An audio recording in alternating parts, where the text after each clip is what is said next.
Happy Tuesday, everybody that is tuning in to the WAC Facebook page. Welcome into WAC Preview Day for Basketball, presented by Hercules Tires.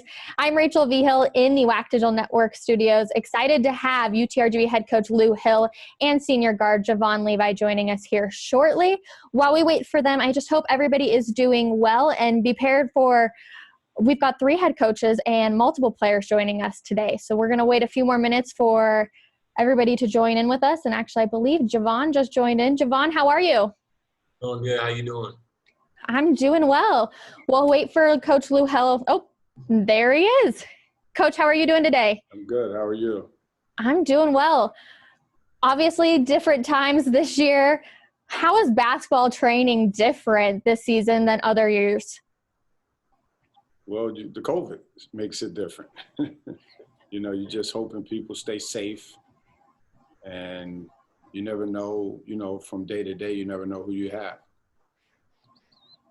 Javon, from you and your players, how is training different for you? Just the whole process, like normally we come down in the summer, we get to start early, but this year we had to come down pretty late and you got to go through all these different protocols. So it's just different challenges. And I just say it's just pretty much different all around. What are the testing protocols like at UTRGV? Getting tested once a week.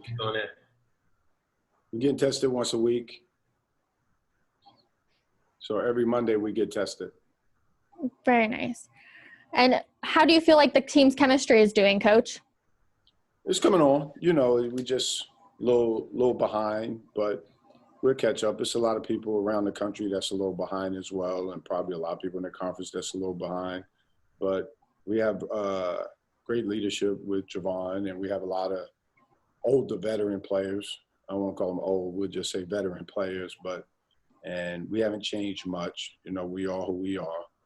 So in that respect, we're good.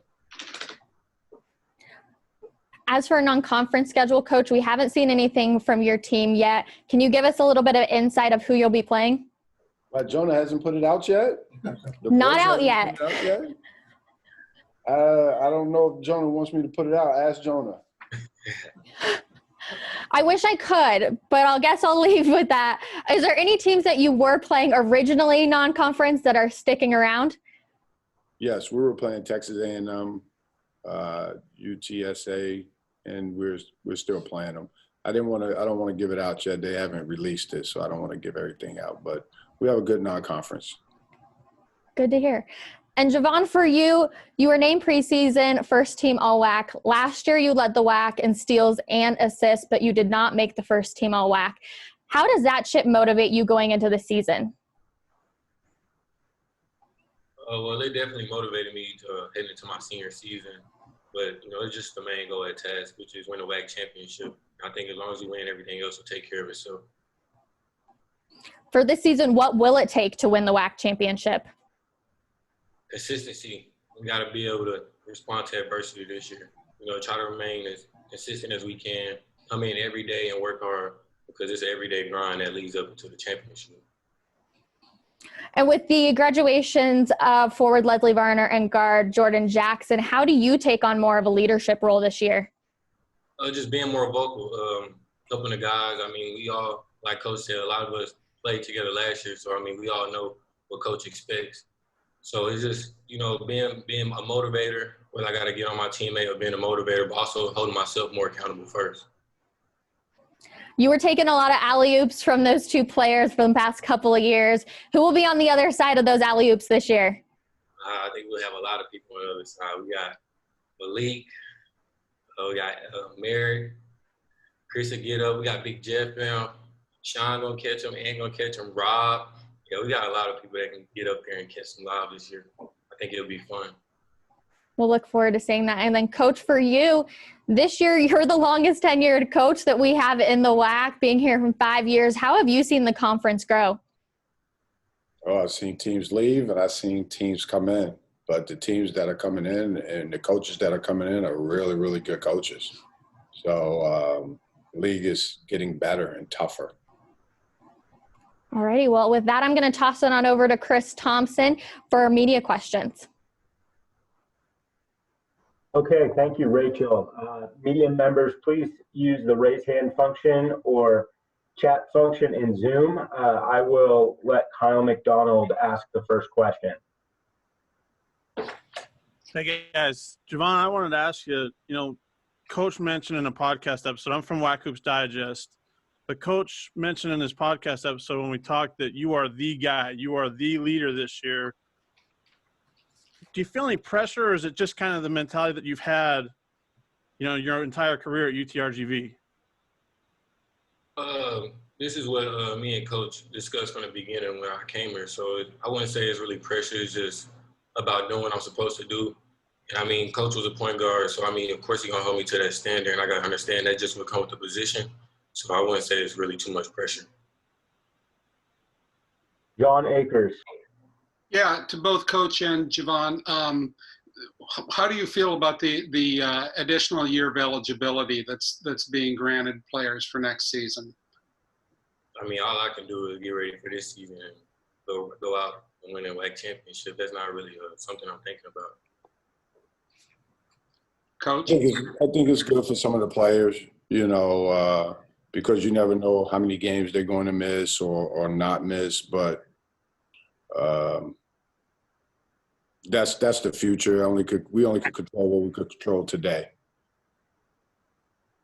Thanks. South Texas Border Sports. Good morning, Coach. This is Ray from South Texas Border Sports.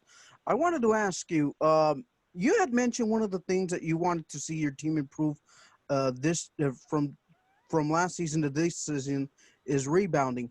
How have you approached that as a team to get better on a rebounding side for this season? Just constantly talking about it and holding them accountable. Just that we have to gang rebound. We have to do it. We can't have people leaking out. We got to put bodies on people, and then we got to go attack that ball. Got to locate it, find it, then go attack it with two hands. Be strong with it. Michael Navarrete. Yeah, Javon, I'm guessing you've grown up playing basketball year-round. What's it been like in the off-season trying to keep yourself in shape and stay basketball ready? Well, it was tough, definitely at first, because, everything was shut down, like total lockdown. So, you had to just do little at-home workouts, just make sure you're trying to keep your body in shape and do what you can with a basketball as far as like just ball handling or shooting on the outside, go in front of the house or something. But it was pretty different because, off-season when you really get into your workout flow and, start working out consistently on a daily basis. So I just say it was different in that aspect. Luis Rubio. Yes, hello, Coach. It's Luis Rubio from Vaquero Radio. I wanted to ask, with the loss of Leslie Varner and Jordan Jackson, who were scoring options, who else on this team besides Javon can get a basket or can play that secondary scoring role for the team? Well, obviously, I think Javon's scoring has to go up. Quentin Johnson will score more. Sean Ray will score more. Looking for Anthony to score more as well. We have a few options. Chris could score more. So, they got a good feel, and they had good games last year here and there where they scored. So we expect them to be more consistent with their scoring this year. I expect maybe 5 people in double figures. Paul Coro.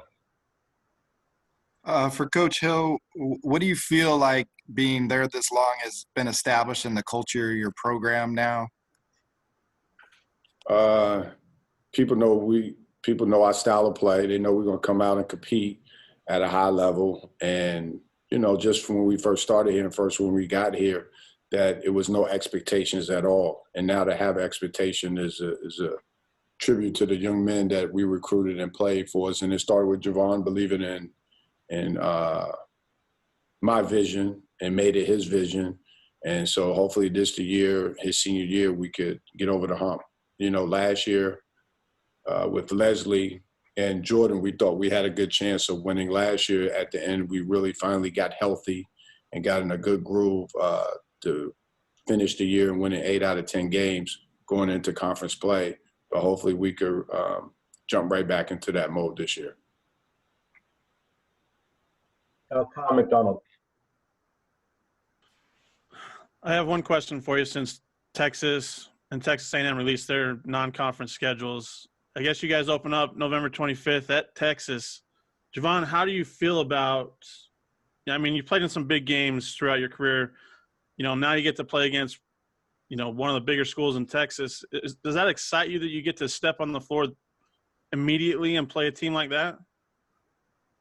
Definitely as a competitor, it definitely excites me knowing that we get to, go against Texas, especially the first game of the year. So you don't really know what to expect. You just come out there, be prepared, play as hard as you can, and ready to compete. Okay, any other questions? Okay, Javon, Coach Hill, thank you for joining us today. Thank you for having us.